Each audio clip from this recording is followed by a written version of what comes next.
This is a short narrative about the River Leven, its towns, its bridges and industry. It isn't definitive, just one man's take on the river beside which he grew up. It will cover most of its length from Balloch in the north to Dunbarton in the south. I hope you find it informative. The River Leven lies on the west coast of central Scotland and runs from the southern edge of Loch Lomond in Balloch, with Balloch Country Park and its so-called castle on its east bank, and a shopping complex of Lomond Shores and the steamship the Maid of the Loch on its west bank. It then flows down through the towns of Jameson, Bonhill, Alexandria and Renton, before exiting 7.5 miles later into the River Clyde at Dumbarton, near the foot of the famous Dumbarton Castle. Steeped in history, one of the River Leven's earliest known records was as having provided passage for the Vikings, who left the saltwater loch of Loch Long to the northwest and physically carried their longships through the valley which links the villages of Arica on Loch Long and Tarbet on Loch Lomond, which is situated halfway up the western shore of the loch, before sailing southward through Loch Lomond and into the River Leven and so down into the River Clyde. The Leven is fed by the famous Loch Lomond, which is the largest freshwater body in the United Kingdom mainland in terms of surface area, and only beaten by Loch Ness in terms of water volume.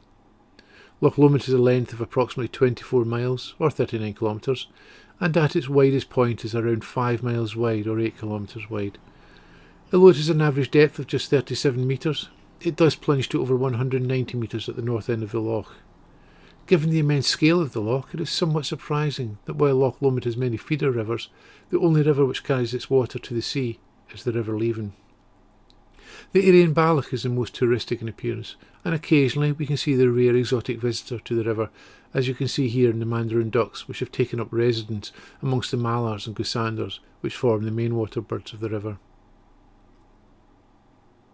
There are regular cruises taking the numerous tourists up the river for a trip on the beautiful Loch Lomond, while the river also proves to be a popular mooring point for local and not so local users of Loch Lomond, many of whom choose to cast a line in pursuit of salmon and sea trout, or perhaps travel to Loch Lomond to hunt out some monster pike which are known to inhabit the loch. There have been a number of crossing points along the river, and although 2 have since been taken down, there remains 2 in Balloch, 1 in Jameson, this recent replacement bridge in Bonhill, 1 in Renton, and 3 in Dunbarton, one of which is the main West Coast Railway line. In addition to these, the main road to the northwest, the A82, also crosses the lower reaches of the River Leven. One of the 2 demolished bridges in Bonhill, known locally as the Black Bridge due to the black painted steel used in its construction, and the remaining Jameson Bridge were both originally constructed as railway lines, which took trains on towards local textile works and to the central Scotland county town of Stirling respectively. The oldest of these bridges is found in Dunbarton, and despite a few structural changes for safety, it remains in situ since its building in around 1765. Despite the age of the bridge, it is by no means the oldest remaining construction in the Leven. That honour goes to the formidable Dumbarton Castle. Dumbarton was the centre of the ancient kingdom of Strathclyde from the 5th century until 1018, while the castle itself has a history stretching back more than 1500 years in Scotland. Once known by the Gaelic name Dunbarton, Fortress of the Britons, it is clear to see how the name Dumbarton is derived. The castle was first built in the 1220s by Alexander II of Scotland, when the Norwegian frontier lay just 10 miles or 16 kilometres downriver, and Dumbarton served as a border stronghold, although a Viking assault in 870 by Kings Olaf and Ivar of Dublin resulted in defeat of the citadel and the capturing of locals for slaves. The volcanic rock rises up almost sheer from the confluence of the rivers Clyde and Leven, and from the 2 highest points within the castle, the White Tower Crag and the Beak, you can see the River Leven as it flows from the distant Loch Lomond to the sea at the Clyde. Although the river is accessible at many points along its journey to the sea, perhaps the best way to see this river is to follow the Sustrans Cycle Route 7, either by bike or by foot. This joins the river close to its confluence with the Clyde at the old Dunbarton Bridge, and follows the west bank all the way to Balloch. The track is well maintained tarmac and wide enough for 2 bikes to ride side by side, and apart from the odd cattle grid crossing near the A82 dual carriageway bridge, it is easy enough even for the youngest cyclist. Be careful when cycling this route though, as it has a number of walkers on it, many of whom will be taking their favourite dog out for a walk. Not far from the start of the river, where it exits Loch Lomond, can be found a modern construction aimed at controlling the water levels downstream. Known locally as the barrage, this weir forms a part of the Loch Lomond water scheme, which controls the natural discharge from the loch down the River Leven. It was officially opened on the 29th of June 1971 and still operates to this day. As with many rivers, their very presence inspires settlements to congregate around them, and so it is with the River Leven. However, perhaps more than anything else, it was the growth of the textile manufacturing industry which created the largest growth around the banks of the river.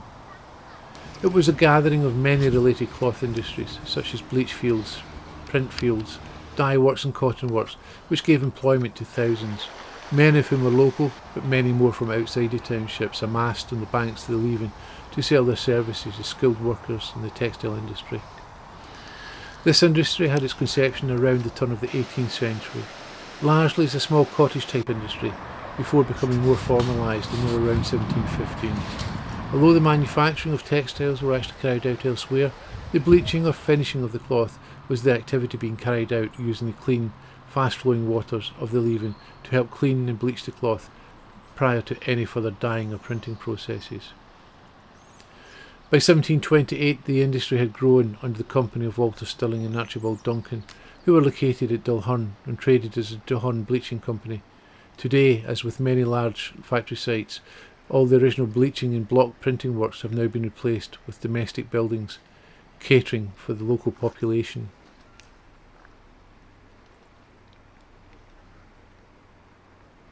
Industries continued to flourish in the Leven after the demise of the textile works, and the river boasted shipbuilding as one of its prized industries in Dumbarton, with a few famous ships being built in the river, including the tea clipper, the Cutty Sark.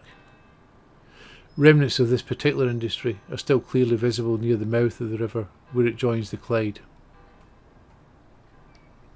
Dumbarton retains this connection with shipbuilding in its Maritime Museum, which includes the Denny Ship Model Experiment Tank in Dumbarton, built in 1882. It retains many original features, including a 300-foot long test tank, and was the first commercial testing tank of its kind in the world. It remains in operation, both as a museum and a testing tank, where it is used to carry out tests and evaluations on new ship designs. The tank is the last surviving part of the William Denny and Brothers shipyard, which existed from 1844 to 1963. This yard built various types of ships, ranging from traditional sailing ships to modern passenger liners.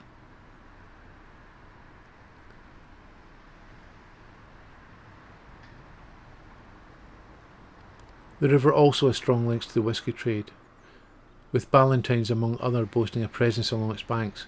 Indeed, some of the old Ballantynes buildings have become local landmarks in the town centre of Dumbarton. So while the old distillery has been replaced and relocated further upriver at the relatively new Kilmalid site between Dumbarton and Bunhill, the iconic tower currently remains standing, although in dire need of restoration or, sadly, demolition. To help combat unemployment post-World War II, a new industrial estate, funded with government money and attracting new types of light industries, opened at the New Stratleven Industrial Estate, with the first production starting at Christmas 1946. By 1950, in excess of 2,000 jobs were available at manufacturing factories such as Westclocks and Wiseman's and Burroughs adding machines. While the Stratleven Industrial Estate remains in operation, albeit somewhat changed in nature, the older industries have all but vanished. However, evidence for all these older industries can be found through careful observation, with many sites being identified only by the small man-made tributaries which can be found along the length of the river. Most of these fed the textile works mentioned earlier and provided water for the factories of the day. While the principal textile works have gone, there remains one shipbuilder and a few whisky producers on or near the banks of the river. The local river and its townfolk provided a different industry during both wars, with the production of munitions for the Royal Navy and also torpedoes, which were made within the local Argyll works and gave the factory building its local name of the Torpedo Factory. While out at Dumbarton, a factory was set up to produce seaplanes, many of which were launched into the Clyde at the foot of Dumbarton Castle.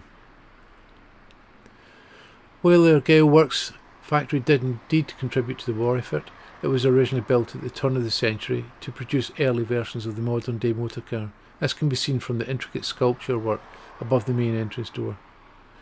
Opened in 1906, it was the largest producer of cars in Scotland at that time, with a design capacity of over 200 cars per annum.